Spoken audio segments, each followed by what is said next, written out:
Hi there, it's Kevin with the Rogue Deck Builder here with the top 10 cards to brew, not buy. I messed up with the iconography here, but I'm too lazy to fix it. So it's going to be the top 10 cards to brew from Magic the Gathering Foundations. I try to do one of these videos every release. I still need to do one for Duskmorn. I think I'll have to revisit it with the top 10 cards that I enjoy brewing with from Duskmorn when I get some time to showcase that, because I did actually end up enjoying that set a lot. Now, the same cannot be said for Foundations. I actually found this video incredibly difficult to make because Foundation was a weird set which it doesn't really know what it wants to be. I was actually invited to do a podcast with my old buddy Tasty Snackies, and I'll have to link in the description later on when that gets published. You can see my overall thoughts on Foundations.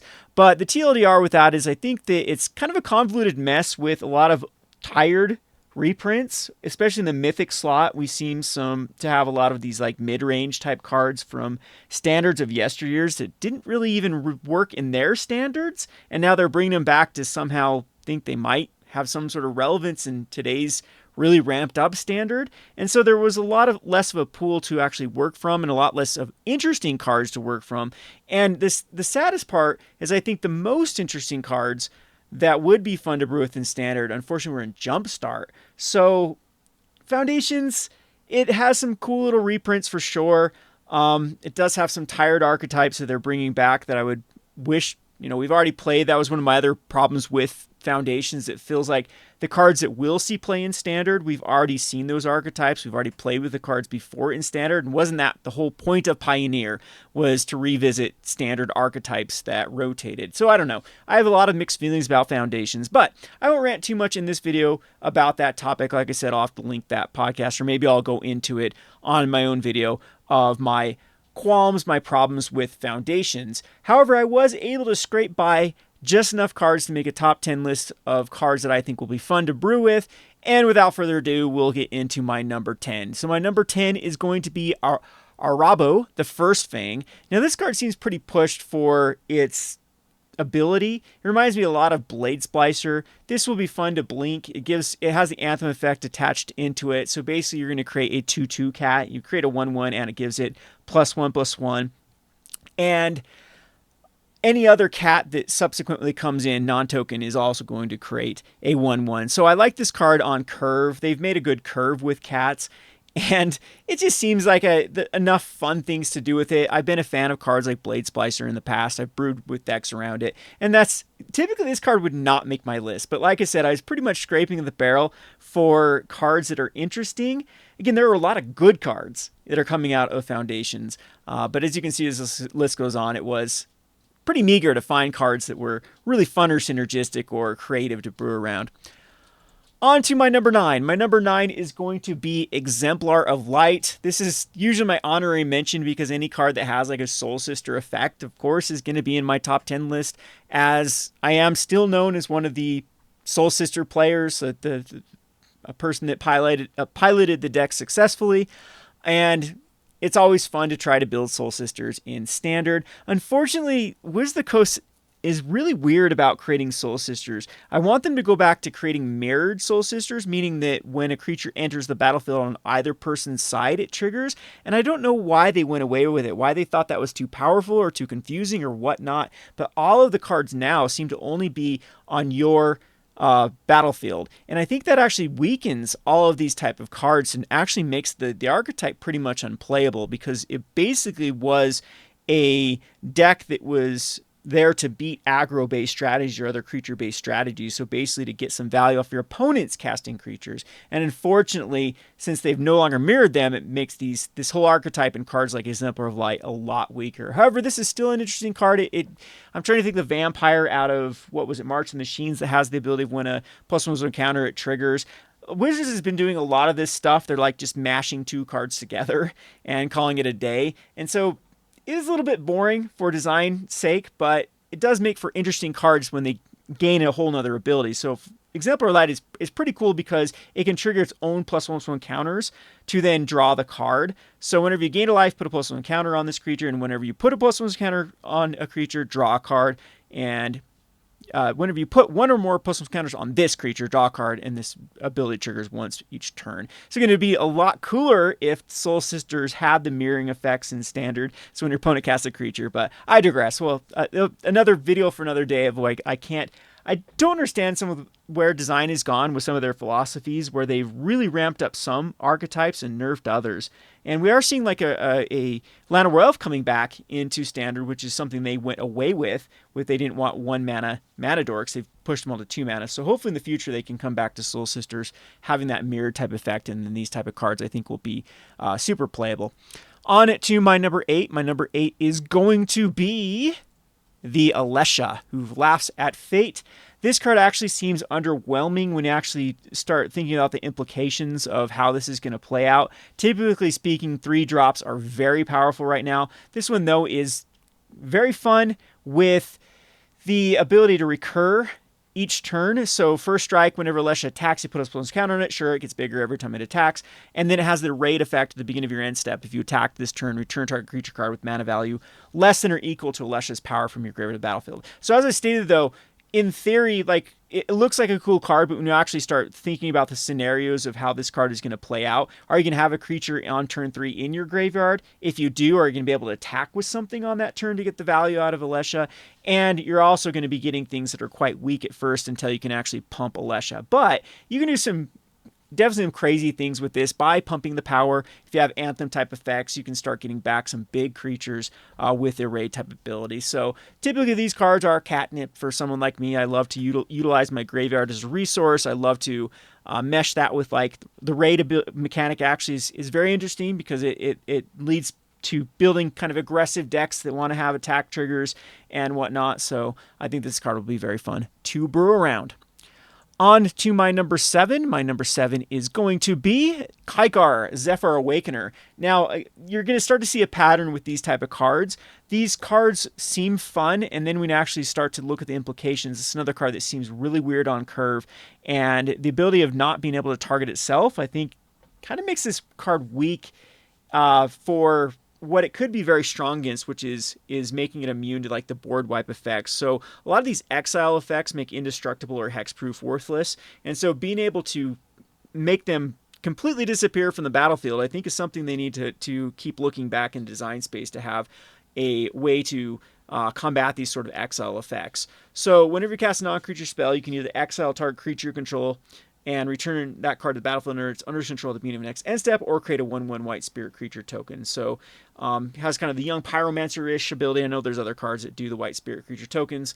Can't think of them on the top of my head. So every time you cast a non-creature spell, you can get something out of it, or if you have any sort of ETB type card, you can start flickering things. Now, it's not as powerful as some of the flicker effects in the past that immediately return it back to the battlefield, but the upside to that, though, is you can get it off the battlefield so that it can't be, removed by a sweeper or whatnot. But again, I would have preferred that you could have targeted Kaikar, and then when you start thinking of, like, the synergies and stuff in Standard, it gets a little bit awkward of where this card is going to be able to slot in. But I think there's enough of synergy and enough things to get excited about to definitely take a whack at this card to see if we can make an interesting deck with it. On to my number 6. My number 6 is going to be the Ravenous Amulet. And so, again, this card seems a bit underwhelming when you first look at it. It's 2 mana for an artifact to sacrifice a creature to draw a card. You can only activate this as a sorcery, which is a huge nerf to it because you could block and sack. There's many things that you could do. However, these type of cards are quite fun. I think this will revive an archetype of what I call grab and go, where you basically take your opponent's creatures, you attack with them, you sacrifice them, and you get value out of that. So this is going to be that enabler with being able to draw cards. So your grab spell, the card that you're taking control of, is going to replace itself by drawing a card, and you're going to be able to use it as basically a kill spell because your opponent's creature is going to die after it gets sacrificed to the Ravenous Amulet. And the 4-and-tap is not really that important, but I could see it being a long-term finisher, so you can pay 4-and-tap and each opponent loses life equal number of soul counters on this artifact. It could easily get up to 4 or 5, and maybe that'll be enough to finish things off. But I'm really interested in this is that sacrifice right now in Standard does it is missing some of the enablers that did rotate. And I think this is a very reasonable one. Yes, it's not renewable as far as being able to be activated multiple times per turn. However, once per turn is probably pretty efficient. And again, it breathes a big life into. It's one of the better abilities actually. In the if you're thinking like gaining, I've used cards that have just gained 4 life in the past, but replacing a card is huge by being able to draw a card every time you sack a creature with the Ravenous Amulet. Feels like a mini Skull Clamp in my opinion. So this one is definitely. This is where I think the cards turn a corner and they start to get a lot more interesting to brew with.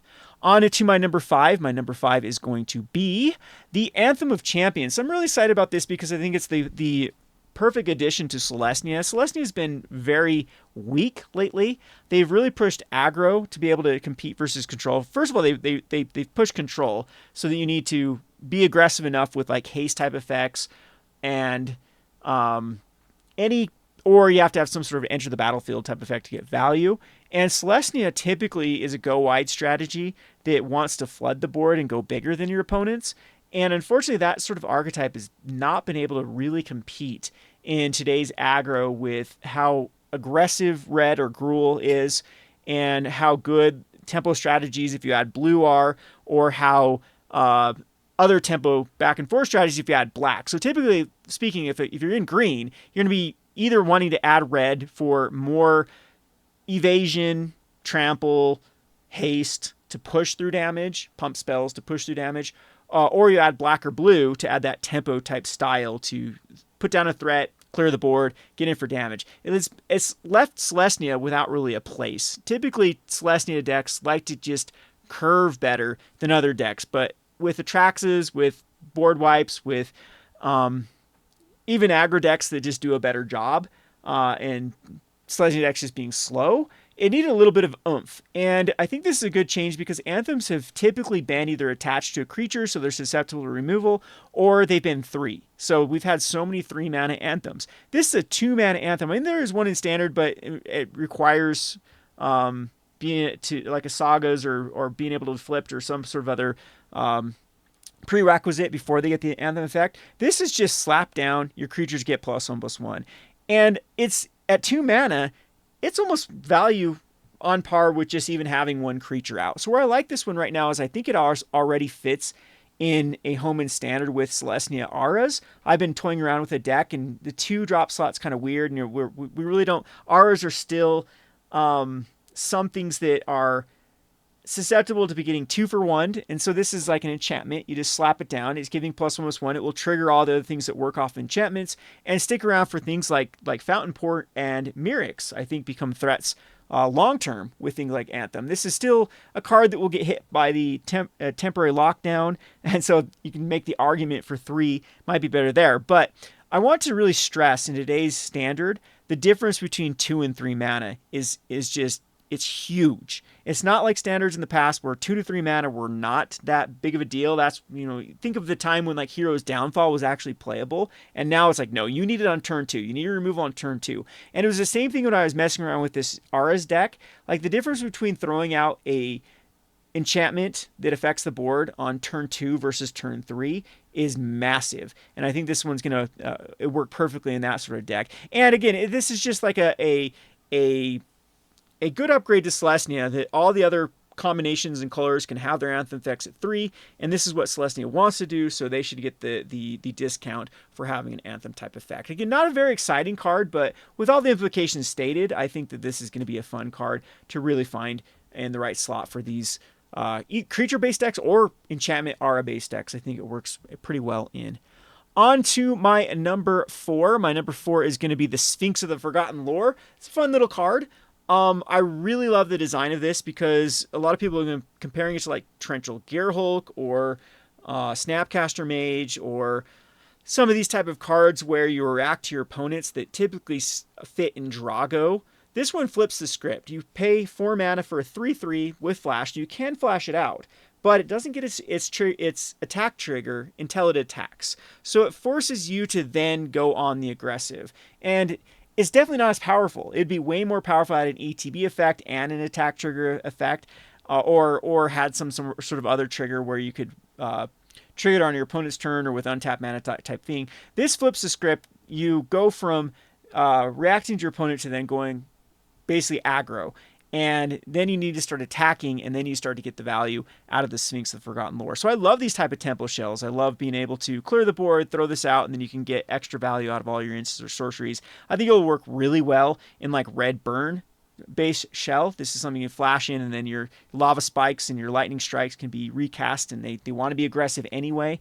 Might not be the best home for it. And of course, this is black blue, then you can get all the value out of even things like duresses after you attack, or speaking of like the removal of the ultimate prices and things. And again, it forces you to be proactive, and I like that design shift rather than, I think we can all agree that Drago decks oftentimes are very miserable to play again, and so attaching this sort of ability where you have to flip the script and then you go on the aggressive, you tap out on your turn, is I think a good change of pace for the game. And that's why I like this card. I mean, sometimes I just like cards that obviously could be more powerful if they would have, made this basically just like a Torrential Gearhulk or a Snapcaster Mage. But this is very interesting that they've done this instead. So love this card. On to my number 3. My number 3 is going to be the Tiny Bones Bobbler Burglar. Now, this is going back to Alesia. This is going back to Kaikar. This is another card that has massive problems with its curve, as well as not getting value immediately. Of course, this card just screams Commander, play me in Commander, use your usual suspects with discard, get value out of your discard. However, it's still a fun card, and it's definitely going to be on my top priority to try to make this card work. I wish it had something else attached to it, like Ravenous Rats, so you immediately get that discard effect.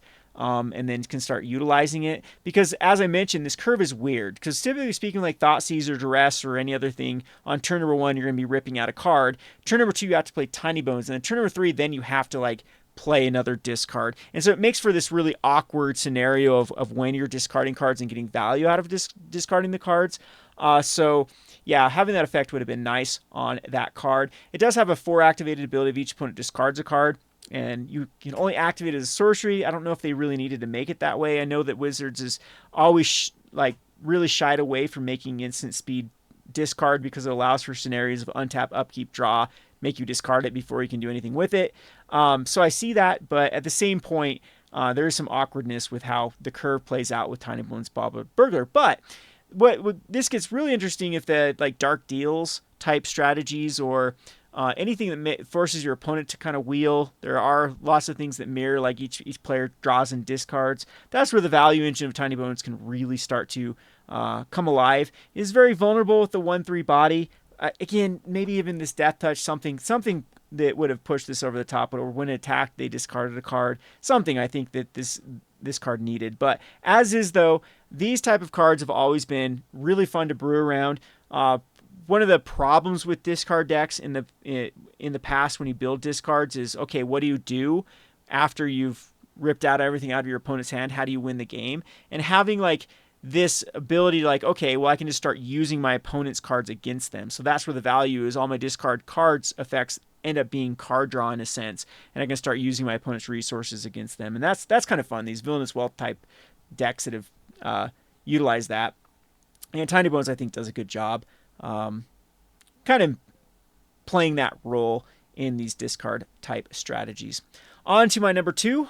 My number 2 is going to be the Spinner of Souls. Now, this card's just good. This is a good card that actually has some really cool combinations and synergies. And I think this was printed just as like, hey, let's get some value out of a board wipe or value out of your cards getting killed. Again, it still suffers from the same theme of much of these other cards have in this list, is the curve is kind of awkward. And unfortunately, it says whenever another non-token creature control dies, so it doesn't trigger off itself. But the 4/3 body, I think, makes this quite relevant. It makes it, you can definitely, that's quite a quick clock for a 3 mana card. It has reach, which is relevant. And it does say whenever a non-token creature control dies, you may reveal a card. So you can start blocking with your 2-drops. In standard right now, you can start blocking with your Moss Bridge. And get even more value out of it. Or in that sacrifice type effect that I had earlier, you start sacrificing your 1s and 2-drops to get value. Think of ones that lead back treasure tokens, or you draw a card or lead back another creature after they die. So any die type effect, you get value out of it. And I love how this one can't miss too. So they've printed these type of cards in the past with like reveal the top 4 cards, but this is whenever non-token creature you control dies, you can reveal cards from the top of your library until you reveal a creature card, put that card in your hand, the rest on the bottom. So this actually gets kind of cool with some combos too. So I was thinking about even in like Pioneer, you could build around a deck with a bunch of 0 cost cards that kill themselves immediately when they come into play. And then if you have like a Blood Artist type effect, this card can really churn through your deck. Now you'll hit copies of Spinner Souls and maybe some other utility creatures you have, but still it basically becomes these 0 cost cards, then end up being draw cards. And if you have die effects, trigger effects that work off that, that's where this card gets really, really interesting to play around. So also pretty cool. As an answer for like board wipes, you can basically get some value off your 1 and 2 drops. But aside from that, though, that's where I'm really looking forward to.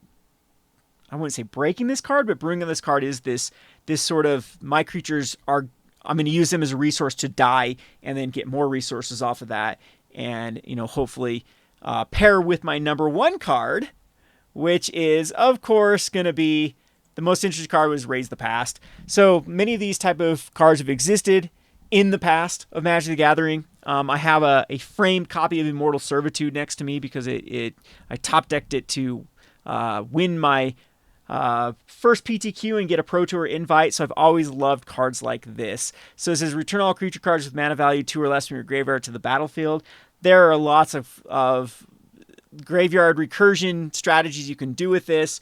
There's a Blood Artist in Foundations, and there's a few other of those type of effects right now. And so you can go into a self-milling type strategy, Raise the Past, get a lot of ETB effects or die effects off of, then rinse and repeat. And one of my accomplishments in this space in Magic the Gathering is one of my decks was actually showcased by LSV on the Mothership. So LSV actually did a mini article about one of the decks that I did like a 5-0 finish on a MTGO league that utilized this sort of strategy, where you got back a bunch of, you filled your graveyard full of 2-drops that got value when they came out, and then you just used a card like this to even get more value. So there's a lot of cards like Elvish Visionary type cards that drew cards, and then you either have sack outlets or you let your opponent actually do the work for you and put them in the graveyard, and then Raise the Past just gets you back on a board state. So it becomes your value engine. I've made decks in the past two that like, okay, then you have a card that can actually get back a sorcery, and then you can just continuously do this. Of course, it's very susceptible to graveyard hate, but these cards are always fun to brew around, and in the right environments in Standard, they can be very, very powerful. So again, this is like Foundations. I'll have to do a full-on discussion sometime about how I view this set. Definitely there is a lot of content for Foundations, but all in all, I was quite disappointed with this list compared to other lists in the past, especially, like, I really should do Duskmourn. I could probably make 20, 30 cards out of Bloomborough, Duskmourn, all those that are very interesting and still have a lot of space.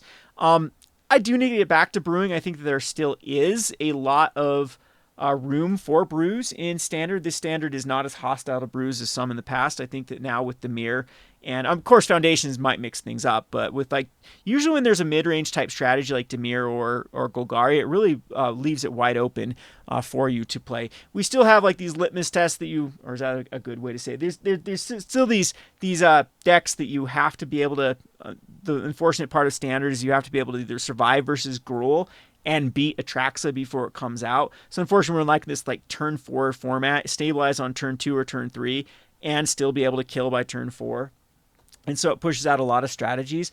However, if things like Dimir or Golgari become so dominant, they push those type of strategies out, then we can go really wide open and play a lot of fun cards. And that's my favorite times in Standard, is when we have these, what I call mid-range battles, where people can play sort of janky cards or janky combinations because they do really well versus mid-range, because mid-range doesn't have these overarching sweeping effects or aggression, and oftentimes gives you the breathing room to establish synergies. And that's my opinion when Standard is the most fun. So hopefully this shapes out with Foundations where Standard's in a good environment for those type of things, and then we can start to see some cards shine that have been suppressed for some time. So hope you enjoyed my list. I'd be interested in your list of cards or a few cards in the comment section below that you think are good Brew cards. I didn't choose any reprints, as you can see in this, because as I mentioned, that's one of my other problems with Foundations. A lot of the cards in this set were cards we've already seen. I know there's new players coming in and have never played these